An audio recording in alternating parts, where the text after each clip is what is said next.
Hey everybody, behind me I have a absolutely disgusting Chevy Trailblazer that I wanted to tell you guys about. Actually, this story starts just about a month ago.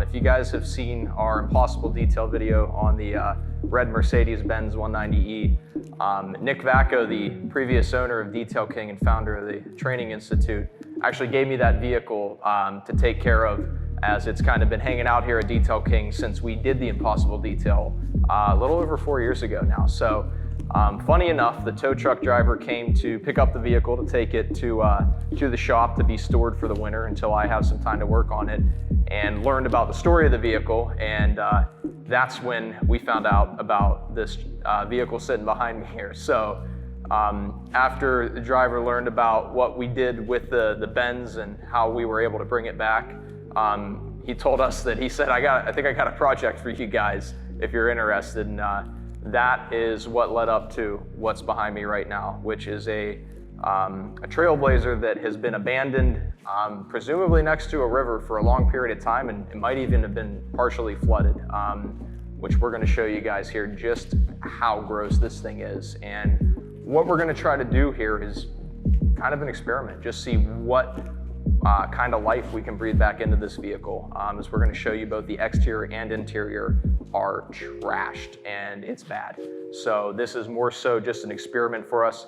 This vehicle is a little bit of backstory on that. The driver got it practically for free for doing a favor for a friend of his, and the vehicle had some mechanical issues which he was able to take care of, as that was kind of his background, but detailing was not. So now he has a running, working vehicle that might have some value to it, but it's absolutely filthy and there's so much mold on the interior right now that it's not even safe to take apart for parts. So what we're going to try to do is have some fun with this, see what kind of quality we can get the paint back to, see how much we can clean up the interior, and if anything, this is really just a parts car, and this is more so just for fun for us to kind of see what we can get out of this vehicle.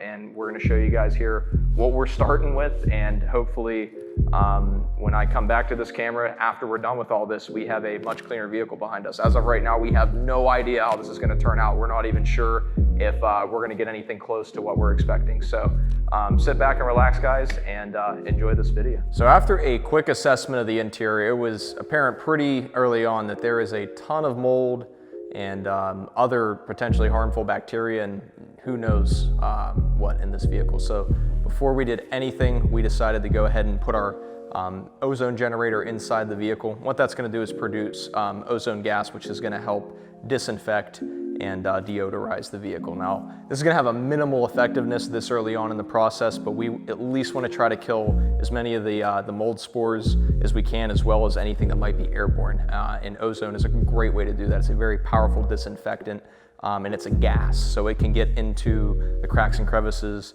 behind the door panels and all the places we can't see to try to disinfect from the inside out. So that's the first thing we did, is went ahead and set up the ozone. We're gonna let it sit in there just overnight because we can just to, again, try to kill as much stuff as we can, and then we'll, after we get the vehicle a little bit safer on the inside, then we'll take a deeper look at the damage and see what we might be able to do to get this thing fixed up. So now we got the ozone machine pulled out of the interior. We let it set for about 14 hours. It smells a little bit better now, but it's still noticeably mildewy, and there's just a lot of odors coming from the inside still. So we're gonna kind of switch gears here and work on the exterior of the vehicle. and do our wash up procedure. Now the paint, again, is in really rough shape, no surprises there.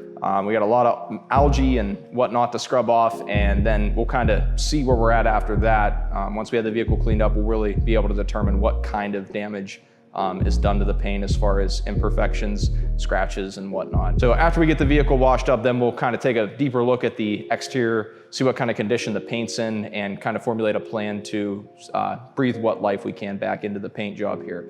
So let's go get this thing rinsed up, and we'll take it from there.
All right, now we're gonna try to clean up these wheels as best we can. As you guys can see, they are in really rough shape to start with, as is everything on this vehicle here.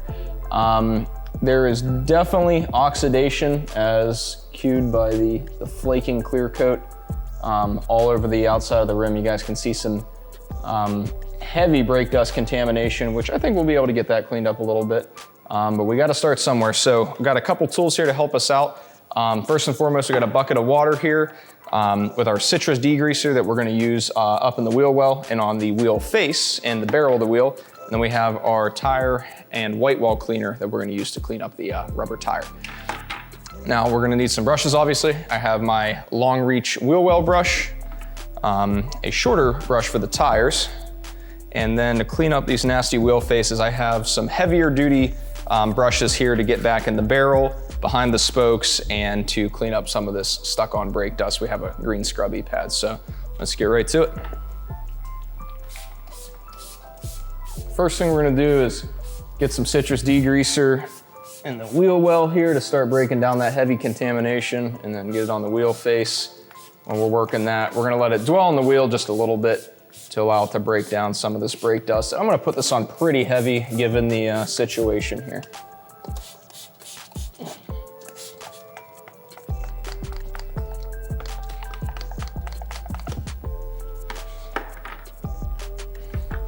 All right, we'll get the wheel well while we let that set a little more.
So we got our initial rinse off done, and we still got a lot of work ahead of us. We got the big layer of all the algae and whatnot off. We still actually have some barnacles on the back of the vehicle that we have to take care of.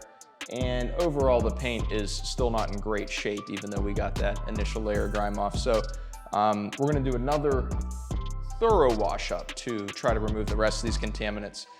First off, we're gonna start with our super suds in the foam cannon and in the wash bucket to try to soften up more of these debris. And we have a 2-bucket wash method we're gonna do today. It's a little different than normal. So typically we would use 1 bucket for our rinse, 1 bucket for our wash, and then go back to the vehicle. Today we're gonna use our initial rinse bucket with our Special Force, which is an all-purpose cleaner. I like to call it like a paint-safe degreaser. So a little more potent product that we're gonna try to use around the problem areas like the seams on the door handles, the rubber molding around the windows and whatnot, to try to break down those years of just algae and buildup of dirt setting behind them. So we're gonna do all that crazy stuff in our 1 bucket here, and that's gonna include the door jambs as well, which are horrible, if you can imagine. So we're gonna try to keep all that really nasty stuff in 1 bucket and then save our other wash bucket for the what's left of the paint work here. So let's get on to it.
So now that we have the wash up done, I'm kind of gonna change my methodology here.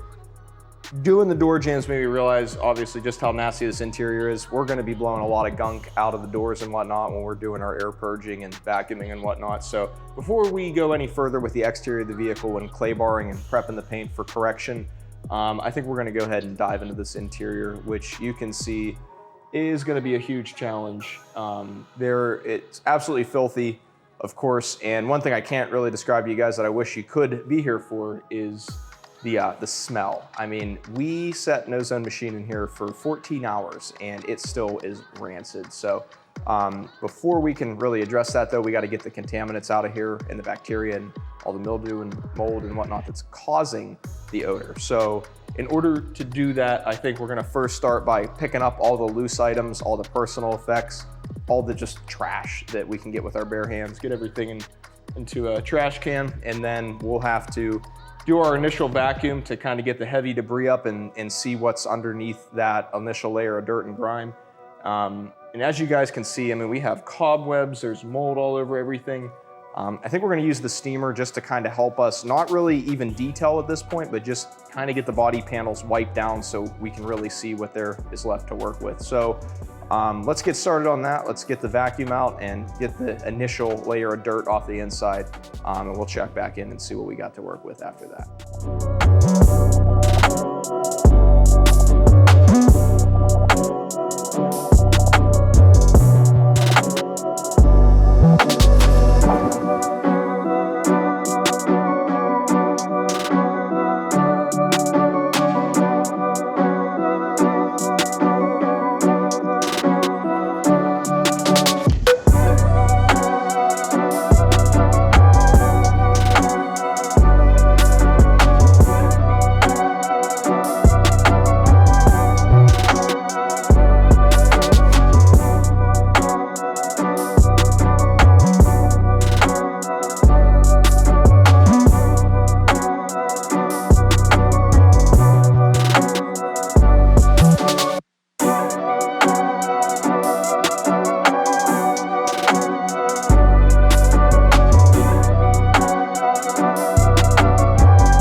In the process of cleanup, I was a little optimistic about how easy this job was going to be. Obviously, as I dug into every step, it became more and more apparent just how trash this thing was. And I know I've probably said that a couple times now, but the video really speaks for itself and showing you guys this was kind of like unwrapping a China doll. It was, each layer just revealed more and more and more gunk to where we eventually decided just to pull the seats and the carpet out to make sure we were as thorough as we can be.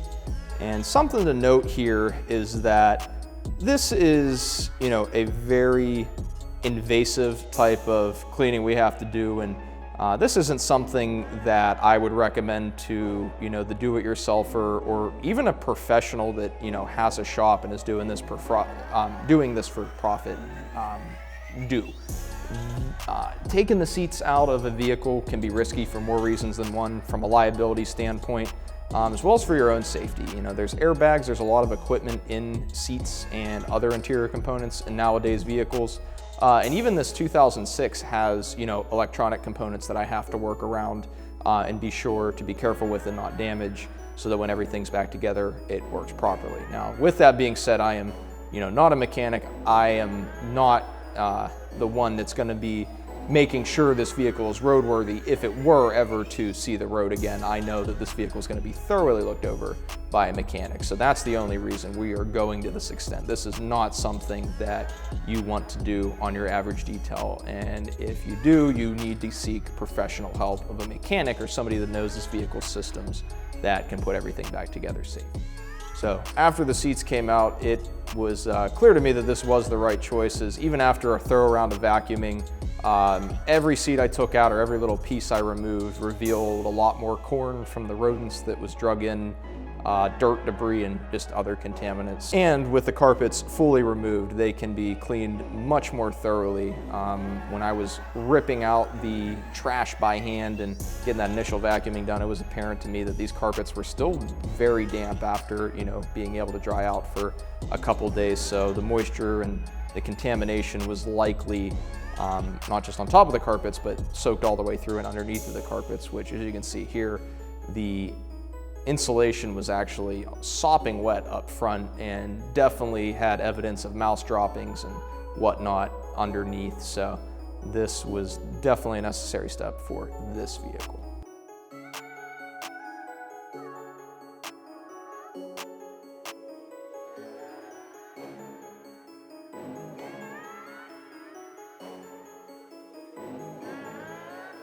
So now with the interior disassembled for the most part, we can kind of start to clean up the panels and plastic body panels of the interior. So if we were actually going to be doing this with the intent of putting this vehicle back on the road, I likely would have wanted to pull the dashboard to, you know, get all the insulation and the HVAC system pulled apart too. But just for our sake, we decided to leave the dashboard and the door panels on just to get the visual effect of how clean we could try to get them. So in order to do so, we used a onslaught of different detailing brushes and different things such as magic erasers, leather brushes, and of course a gallon, or of course 5-gallon bucket of water and some microfiber towels.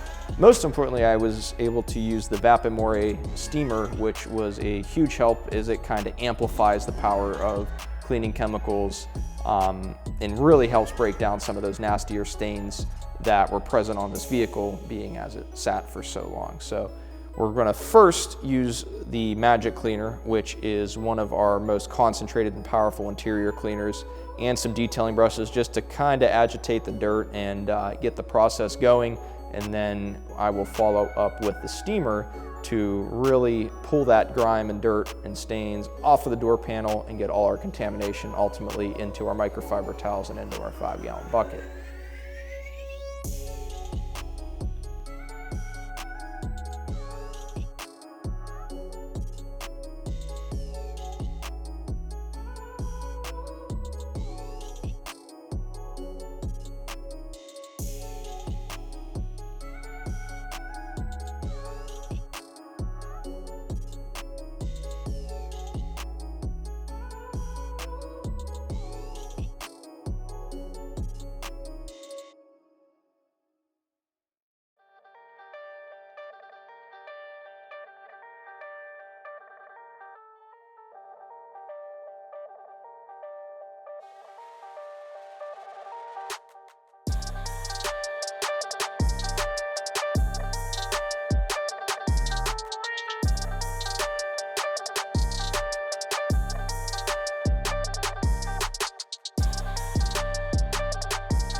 So now that all the door panels and plastic panels were cleaned up and we had the seats and the carpet removed, I was finally able to kind of take off my respirator as we had gotten to a point where it was actually safe to be inside the vehicle.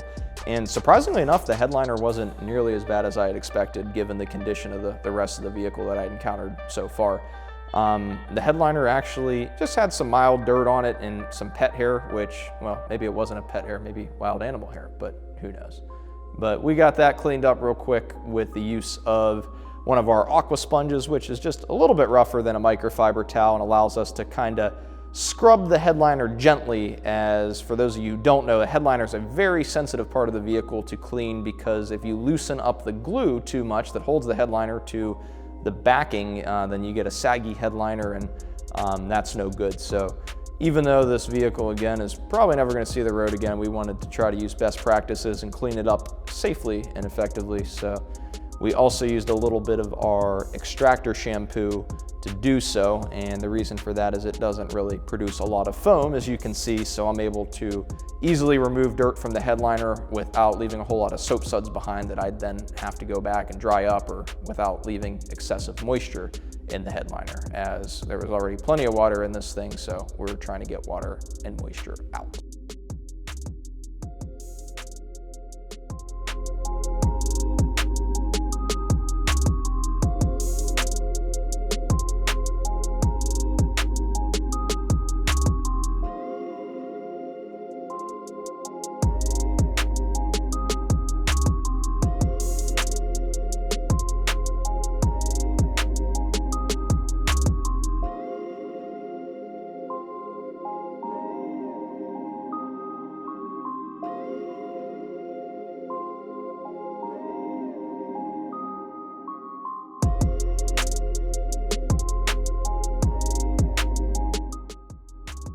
And as mentioned, the foam, specifically, or especially under the front part of the carpets, was soaked in water and other debris. And as you can see here, this is actually the rear portion of the carpets that went from the back seat passenger compartment all the way into the trunk. The foam is discolored and moldy and just needed torn out. There was honestly no chance of this being cleaned. Realistically, again, if this vehicle were being detailed or reconditioned for the purpose of it seeing the road again, this would just be getting a new carpet and insulation altogether. But given that this is more of an experiment and a project for us, you know, there was no money being invested in this vehicle, so we wanted to do the best with what we had, and that meant that at bare minimum, we were gonna have to get this nasty insulation out of the way. So first thing before we even cleaned anything was removing the old insulation film. So next we will use Hot Shot to spot treat the heavier stains. And as you can see, I realized very quickly that this was pretty much the entire carpet. So 2 or 3 cans of Hot Shot later, we had our pre-treating of the more soiled areas of the carpet done, if you can believe that.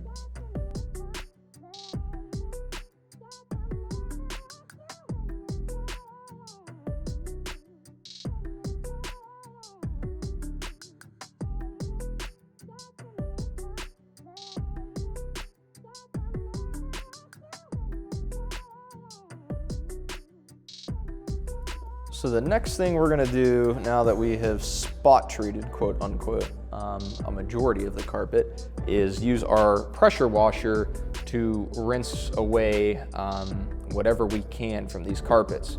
Now, obviously, it's nice to be able to do so on a detail like this, because you can't do this with the carpet still in the vehicle or you'd ruin it. But this gives us the ability to use a lot of water to, obviously, one, get the dirt and debris out of the carpets, but then to wash it away effectively. And this gives you a similar effect to, you know, using a carpet extractor, but actually can be a lot more thorough, as we can literally push the dirt away and out from the carpet. So the first thing we got to do is push out the heavy contaminants before we can clean any further.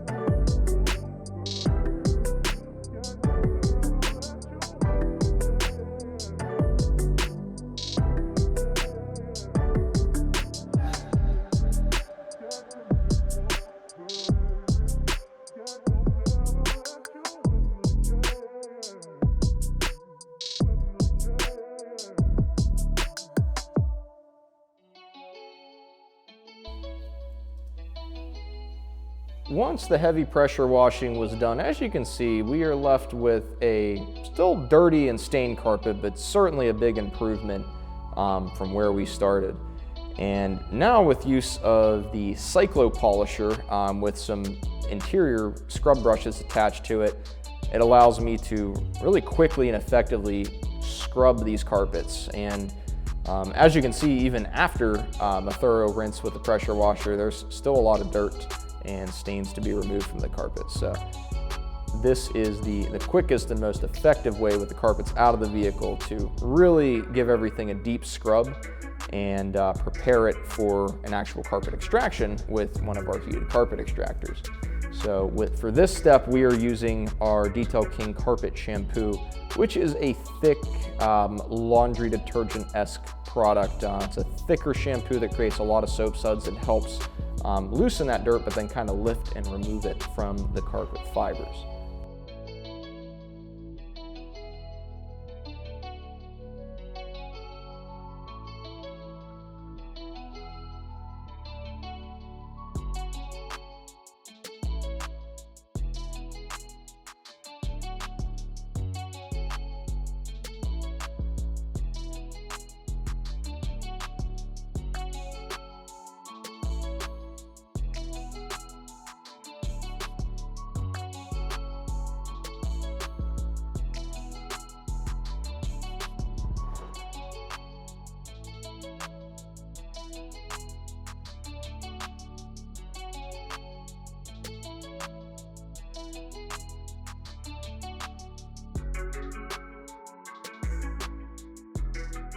We're pressure wash and scrub thoroughly with our carpet shampoo and our cyclo. We're gonna go back with our mighty heated carpet extractor to get out as much more debris as we can. As you can see, even after a thorough round of pressure washing, the extractor is still picking up quite a bit of dirt and crud out of these carpets. So just goes to show how dirty this thing actually was.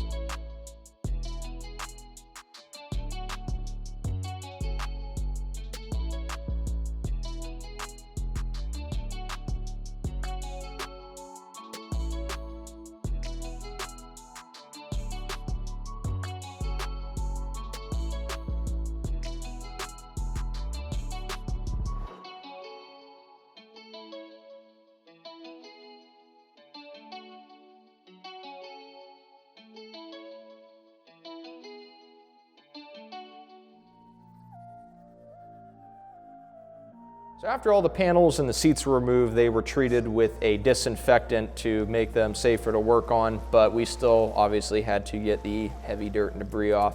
So with use again of our Magic Cleaner and our Vapimore steamer, some various brushes and towels, we did essentially the same process we used on the door panels, and we are now assembly line style just going to get every other panel that was removed from the vehicle in this process and get everything cleaned up in the same fashion. So again, we're using our Magic Cleaner with some brushes to loosen that initial layer of dirt, and then using the steamer to ultimately remove it all and get it into our towels.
So I've cleaned a lot of leather seats in my days of detailing, but this was certainly a first for me. And what was interesting or different for me about cleaning these seats is obviously there was debris and junk sitting on them for so long that I was really nervous about what was going to come off with the steamer.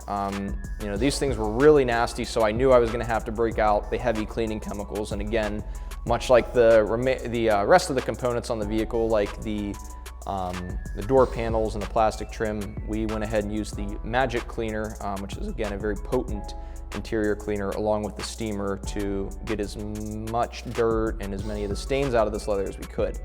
Part of the challenge was determining what was a stain and what was just deteriorated leather. In order to do so, we kind of had to just use trial and error and clean an area, see what the result was, and then go back over it if necessary. Throughout the process, obviously, no surprise here, there were some spots that just wouldn't clean up and that were just too badly damaged. There's chunks of leather missing from certain parts of the seats, or other spots where just the raw hide was left behind from the leather, but the dye or the coloring was just removed. It wasn't there. So we, with the use of the leather cleaning brushes, we were able to get these things impressively clean, but certainly weren't going to be able to get back to a like new condition with how long everything had sat.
So after a thorough round of pressure washing, scrubbing, and extracting, we were left with a much cleaner carpet, but unfortunately one that was still very stained. Now, this is because of color fasting, and for those of you who don't know what that term means, essentially if a contaminant or something that would cause a stain sits on a surface like fabric or leather for a long time, the coloration or the pigment of whatever that is, whether it be a dye or something natural, kind of almost re-dyes the carpet fibers or the seat a different color entirely. So no matter how much you clean it, you'll never be able to get that out. So what we were left with is all the cleaner this is going to get. There's no more stains that we can remove from the carpet. So our only option now is to dye the carpet or add something to it that's going to kind of work as a band-aid and hide these stains, since the carpet fibers themselves are now dyed a different color from than they were from the factory entirely. So in order to do so, it took a bit of experimenting. This is sadly never a cut and dry procedure. We played around with some aerosol dyes in the back passenger compartment where some of the worst stains were, and it had a negligible effect. It was a little bit darker, but you know, the stains were still showing through the liquid dye. So at the end of the day, we just had to end up covering everything in an aerosol dye to hide the stains and even everything out. Now, this is really nothing fancy. Aerosol dye is, as you can see, pretty much just a spray paint that is designed or formulated to kind of bond better to carpet and fabric surfaces. So unfortunately, this is really the only avenue we have to kind of get these carpets one uniform color. Another thing I kind of found interesting for any other detailers out there, people that are curious, is just the amount of stains in different colors. When we got these things initially washed up, I mean, there was green stains, blue stains, yellow stains, red stains, pretty much every color in the rainbow. So again, this is really truly the only way to kind of blend everything together after so much cleaning with little avail, at least in with the stains and the coloration.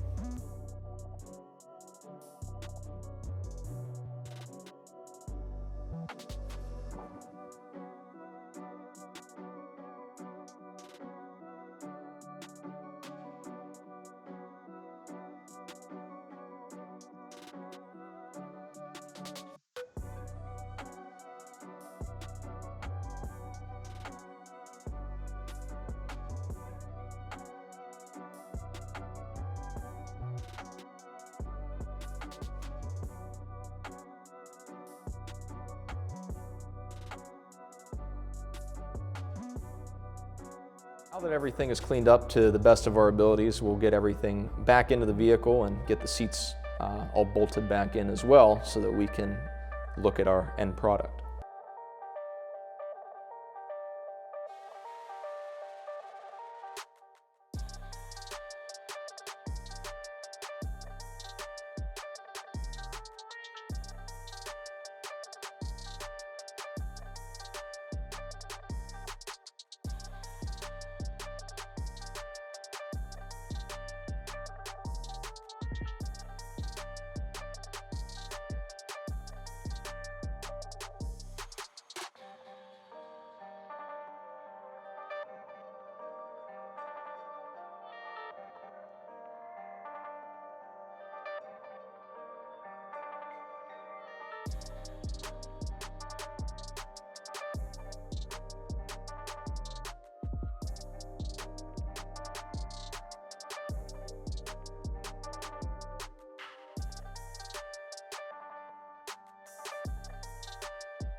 After we got the vehicle washed up, we then decontaminated the paint with an iron remover and followed that up with a clay bar so we could really assess the paint and formulate a plan to move forward with the correction.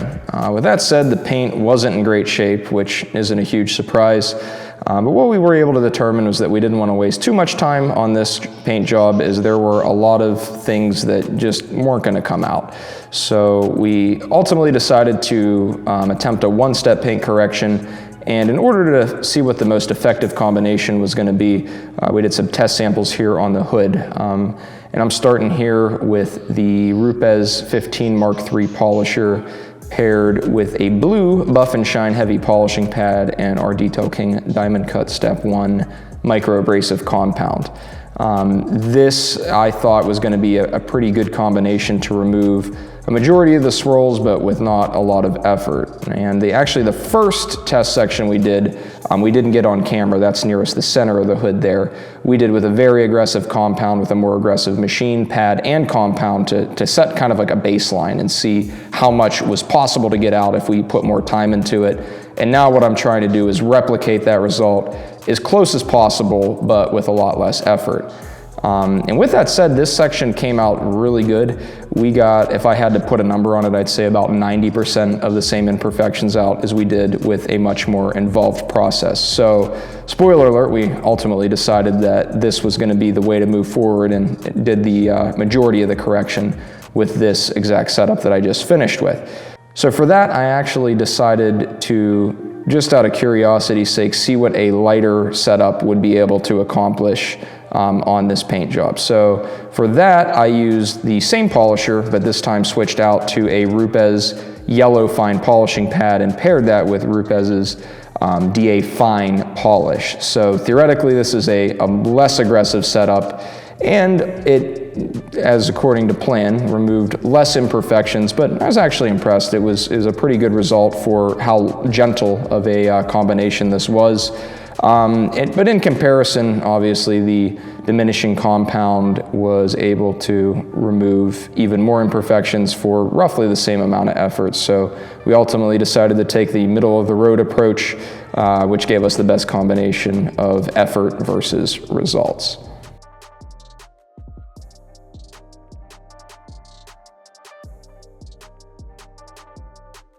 Now, usually we do this kind of test on the hood or on a flat surface of the paint because typically the horizontal surfaces of the vehicle have the worst imperfections, scratches, contamination because, you know, those panels are more in direct sunlight. They take more of, you know, the abuse from UV rays and that sort of stuff. And in general, just dirt and other contaminants set on that paint a lot more than they can to the sides of the vehicle, which are vertical. However, this vehicle threw me for a loop, as it already has several times, and as it would turn out, there was actually some really bad scratches, even worse than on the flat surfaces of this vehicle on the side. And I believe it's very likely they are from tree branches or the sticks and twigs or wherever the vehicle was setting when it was pulled out with the tow truck, as it didn't run at the time, probably, you know, gouged the sides up pretty bad. Thankfully, these scratches were kind of localized to maybe a 6 or 8 inch tall strip kind of down the side of the vehicle. So luckily it was only that kind of patch or specific area that was much worse off than the rest of the vehicle. So I kind of revisited my approach a little bit and got a slightly more aggressive setup to hit those scratches specifically. So for that, I went with the Flex PE8, which is a compact rotary machine. So I put a 3-inch backing plate on there paired with a Rupes coarse wool pad, which is one of their most aggressive, and then paired that with our Diamond Cut Deluxe, again, our most heavy compound. So I was able to use that to kind of focus in on those deeper scratches and remove those, and then use the Diamond Cut Step 1 with the Blue Buff and Shine pad to kind of blend everything in and get the rest of the vehicle up to par. So when everything was said and done, it can kind of be tricky for you guys to see just how severe or just how distinguishable the before and after differences of polishing a vehicle like this. Again, as I mentioned, you know, lighter paint in general is harder to see imperfections in, and you know, although a lot of detailers will tell you that dark paint is often the hardest to correct because it's, you know, easy to see the scratches. I would argue that for a detailer at least, it can be just as difficult on a lighter colored vehicle because it can be, again, difficult to see those scratches that you want to remove. So overall though, the paint feels a lot smoother, so I can tell there was, you know, more than just meets the eye here as far as the imperfections we were able to work out. Now we have removed a lot of oxidation and a lot of fine swirls, and overall just add a lot of gloss enhancement to the paint job on this vehicle. To top it all off, we decided to use our Jade A70 ceramic spray to wrap it up. This is a really cool product because it's super easy to use. You can simply spray it on and wipe it off, but it gives you a lot of the benefits of a true ceramic coating. So we get a 7H hardness barrier, so we get some amount of scratch resistance, and this product should last for about a year if it's taken care of properly. And I guess if somebody decides to stick this car back in the woods, then it won't be hopefully as bad the next time they yank it out. So.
Well, I am really glad this thing was over with, but I have to say I had a blast doing it.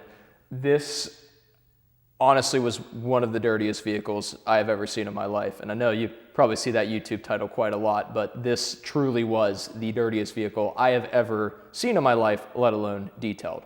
The cool thing about this project to me is that it's kind of unrealistic to, you know, see a vehicle like this get detailed, because who would take a vehicle, you know, this old and of, you know, limited value, and it's so far gone, and take the time to bring it back to now what we're seeing behind me.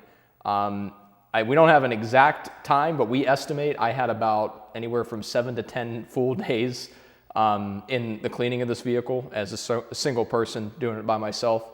You know, obviously this is not something that's gonna roll into a detail shop, or, you know, anybody in their right mind would pay to have done. So it was cool, just again as an experiment, to see what is possible if you put enough time and effort into it. And I have to say, overall, we got a pretty cool end result.